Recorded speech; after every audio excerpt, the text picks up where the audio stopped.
Hey, what's up, fans? Welcome back. We're on night number 6 of Dad Reads a Bedtime Story. We are almost done with R.L. Stine's Goosebumps book, My Hairiest Adventure. On to chapter number 17. Let's get it going. Dr. Merkin raised the hypodermic needle and examined it in the light. Turn away, Larry, he said softly. I know you don't like to watch. This won't hurt at all. Pain shot through my arm as the needle sank in. I shut my eyes and held my breath until he pulled out the needle. I know it's early, he said, rubbing my arm with a cotton ball dipped in alcohol, but since you were here, I thought I'd give you your shot. My dad sat tensely in a folding chair against the wall of the small examining room. He had his arms crossed tightly over the front of his sweatshirt. What about the hair? I stammered to Dr. Merkin. Did the Instatan? The doctor shook his head.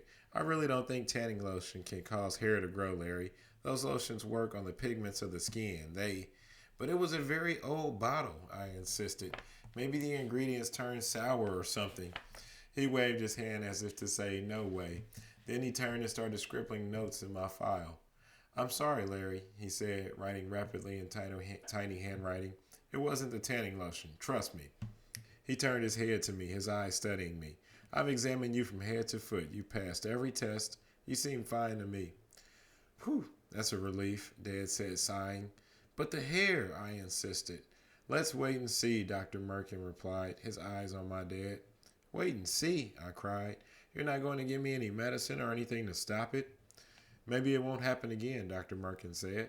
He closed my file. Then he motioned for me to jump down from the examining table. Try not to worry, Larry, he said, handing my coat to me. You'll be okay. Thank you, Dr. Merkin, Dad said, climbing to his feet. He flashed the doctor a smile, but I could see that it was forced. Dad still looked really tense. I followed Dad out to the parking lot. We didn't say anything until we were in the car and on the way home. Feel better? Dad asked, his eyes narrowed straight ahead on the road. No, I replied glumly. What's wrong? Dad asked impatiently. Dr. Merkin said you checked out fine. What about the ugly black hair? I demanded angrily. What about it? Why didn't he do anything about it? Do you think he didn't believe me? I'm sure he believed you, Dad said softly. Then why didn't he do anything to help me? I wailed. Dad didn't reply for the longest time. He stared straight through the windshield, chewing his lower lip. Then finally he said in a hushed voice, Sometimes the best thing is to wait.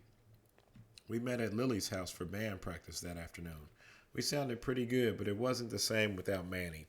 We were all really upset that he had moved away without saying goodbye. Lily asked her mom to call some friends who were friendly with Manny's parents. She wanted to find out where Manny and his family had moved. But the friends turned out to be as surprised as we were. We couldn't find anyone who knew that Manny's family planned to move from our town. I have to admit that our song sounded better with 2 guitars instead of 3. Lily has a very light singing voice, not much power, and 3 guitars nearly always drowns her out. With Manny gone, we could actually hear Lily some of the time. I kept messing up the Beatles song we were rehearsing. I Want to Hold Your Hand. I played the wrong chords and couldn't get the rhythm right. I knew what the trouble was. I couldn't stop thinking about Dr. Merkin and how he didn't believe me about the hair. He said it wasn't the Instatan, but maybe he was wrong. I felt so angry and so alone. Glancing around Lily's room as we started I Want to Hold Your Hand for the 20th time, I studied my friends. Were they having the same problem? Were they growing ugly black hair too and afraid to tell anyone? The first time I had asked, Lily had laughed at me and called me Hairy Larry, but I had to ask again. I couldn't think about anything else. I had to know the truth. I waited till practice was over. Christina was tucking her guitar into its case. Jared went into the kitchen to get a Coke from the fridge. Lily was standing behind the couch, one hand twirling the gold pirate coin at her throat. I have to ask you something, I said nervously when Jared returned to the room. He popped the top of the can, and a spray of Coke hit him in the face. Everyone laughed. Can't you work a Coke can? Lily joked. Do you need an instruction book? Ha ha, Jared replied sarcastically, wiping his face with his sleeve. You deliberately shook the cans, Lily, so people would get squirted. Admit it. Christina laughed as she snapped her guitar case shut. Maybe you should just stick to juice boxes, Jared. He stuck out his tongue at her. I cleared my throat loudly. I want to ask you guys something, I repeated in a shaky voice. They were all in a great mood, laughing and kidding around. They all seemed totally normal. Why was I the only one who felt worried and afraid? Remember the Instatan stuff I started? Have any of you been growing hair since you put that stuff on? I could feel my face turning red. I mean, really ugly patches of black hair. Jared started to laugh and coke spurted out of his nose. He started to choke. Christina hurried over to slap him on the back. Harry Larry, Jared cried when he stopped choking. He pointed the coke can at me and started chanting, Harry Larry, Harry Larry. Come on, guys, I pleaded, I'm serious. That made Christina and Jared laugh even harder. I turned to Lily, who was still standing beside the couch. She had a troubled expression on her face. She definitely wasn't laughing. She lowered her eyes to the floor as I continued to stare at her. Larry is a werewolf, Jared declared. I hope the geeks don't have to play when there's a full moon, Christina exclaimed. Maybe Larry's howling is better than his guitar playing, Jared said. They both laughed. I was just making a joke, I stammered. I wanted a hole to open up in the floor so that I could disappear into it. I'm the only one, I realized. I'm the only one who is growing the ugly hair. That's why Jared and Christina thought it was so funny. It wasn't happening to them. They didn't have to worry about it. But Lily wasn't joining in with the jokes. She turned away and started picking up music sheets from the floor and straightening the room. Lily always enjoys teasing me and making me blush. I stared at her, wondering if she had the same secret I did. I packed up my guitar slowly and waited for Jared and Christina to leave. Then I put on my coat and baseball cap and followed Lily to the front door.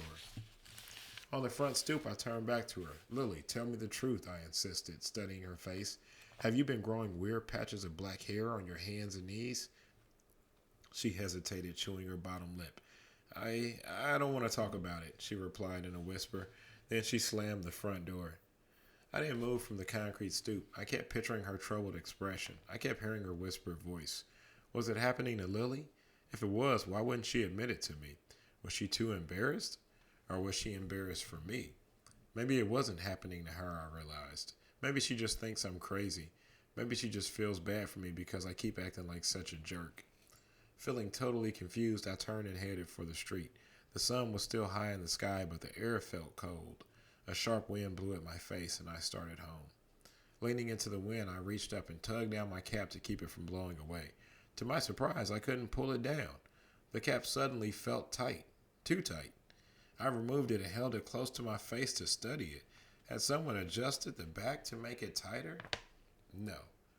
A chill of dread ran down my back as I raised a hand to my forehead and discovered why my cap didn't fit. My entire forehead was covered with thick, bristly hair. Chapter 18. I burst through the back door in the kitchen. Mom, look at this, I cried. Look at my head. My eyes darted around the room. Mom! Not there. I ran through the house calling for her. I decided it was time to show my parents what was happening to me. Time to make them believe me. The stripe of hair would totally gross them out and would finally convince them that this was serious. Mom, Dad, anybody home? No. When I returned to the kitchen, I found a note in the refrigerator. We went shopping in Brooksdale Village. Home late. Fix yourself a snack. With a cry of disgust, I tossed my cap across the room. Then I pulled off my parka and let it fall to the floor. My heart pounding, I made my way to the mirror in the front hall and studied myself. I looked like some kind of comic book mutant. My pale face stared back at me. It appeared exactly the same, except that I had a thick black stripe of fur across my forehead. Looks like I'm wearing a bandana, I thought miserably. Like one of those headbands that skiers wear, except this one is made of disgusting hair. I ran a trembling hand over the thick hair. My chest heaved up and down. I felt like crying and screaming furiously at the same time. I felt like grabbing the strip of fur and ripping it out of my head. I couldn't bear to look at it myself.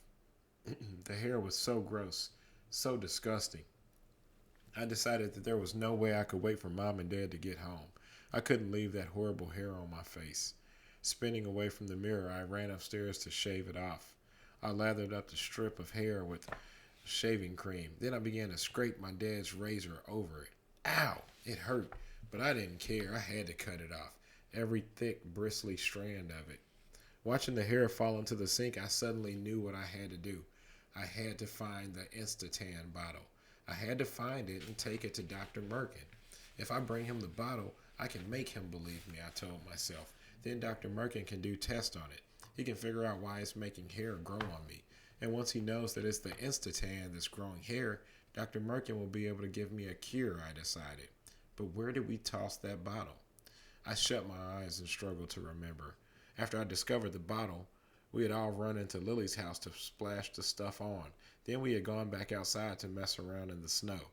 Did we toss the Instatan bottle back in the trash dumpster next door? I had to find out. I scribbled a note to my parents telling them I left something at Lily's and would be back soon. Then I grabbed my coat and hurried out the door. The air had become a lot colder. Clouds had rolled over the sun, making the evening sky gray. I zipped up my parka and pulled the hood over my head. My forehead still tingled from where I had shaved it. The 3 blocks to Lily's house seemed like 3 miles. As I turned the corner, her house came into view. I don't want her to see me, I realized. If she sees me poking around that trash dumpster, she'll want to know why, and I'm not ready to tell her the whole story. She wouldn't tell me the truth, I thought bitterly. Instead, she slammed the door on me. So I'm not ready to tell her the truth either. Maybe. I felt glad that it had become so dark out. Maybe Lily wouldn't see me. I kept my eyes on her house as I approached. The lights were on in the dining room. Maybe her family was having an early dinner. Good, I thought. I'll dig into the trash dumpster, pull out the bottle, and disappear before they finish, before anyone has a chance to glance out the window. I stopped short when I saw that there was just one little problem. The trash dumpster was gone. The workers must have hauled it away. I let out a long sigh and nearly slumped to my knees. Now what? I murmured out loud. Now how do I prove to Dr. Merkin that the Instatan is making me grow hair? The cold wind swirled around me as I stared at the curb where the dumpster had stood. Fat brown leaves, blown by the twisting wind, fluttered around my legs. I shivered. Turning to leave, a memory flashed through my mind. The Instatan bottle. We hadn't dropped it back into the dumpster. We had tossed it into the woods on the other side of the neighbor's house. Yes, I cried happily, yes. We had chased each other across the neighbor's yard, and I'd heaved the bottle into the trees. It will still be there, I told myself. It has to be there. I darted past Lily's house, glancing up at the front windows. I couldn't see anyone looking out. Past the neighbor's house, dark and empty. The remodeling work not finished. Into the woods, the dead leaves wet and slippery under my shoes. The bare tree branches shook and rattled in the shifting sharp wind. Where had the bottle landed? I asked myself. Where? It hadn't gone far, I remembered, just past the first trees. It had to be nearby, I knew, somewhere near where I stood. A blanket of deep shadow had fallen over the woods. I kicked at a pile of dead leaves. My shoe hit something hard. Bending quickly, I tossed leaves away with both hands. Only a tree branch. I moved deeper into the woods, pushing my way through the clumps of tall dead weeds. I stopped. It has to be around here, I knew. My eyes desperately searched the shadows. There it is. No, just a smooth stone. I kicked it away. Then I turned slowly, making a complete circle, my eyes sweeping the dark ground. Where is the bottle? Where? I sucked in my breath when I heard the sound, the crack of a twig. I listened hard. I heard the crackle of leaves, the brush of a leg against a winter-dry shrub, another twig crackling. Swallowing hard, I realized I was no longer alone. Who's there? I called. All right. Chapter 19. Let's go ahead and end it there. It's been about 10-15 minutes, so that should be enough of a bedtime story for Dad Reads a Bedtime Story. Thanks, and we'll see you guys tomorrow night.